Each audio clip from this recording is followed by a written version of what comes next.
Pa ngayon tapos tinuturuan pa nga kita, papatikman mo na agad sa akin. Taka, dito siya dyan. Oo. Ito makapal eh. Sabi ko, ganun nakapag-aralan tao. Ah, yung buwi. Pati yung fishing. Uy, isa din naman yan. Nakapit kami sila ng sabot. Sabi ka na, mga 10 minutes lang. Daw sila papayan ng kami kung saan. Magluto.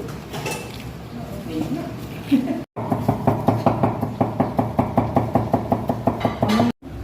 Nakukuha? Ibang-iba talaga siya. Ibang-iba talaga siya. O nagadikita kami dalawang. Nasobrahan sa bangkong yan. Oo, kaya naman.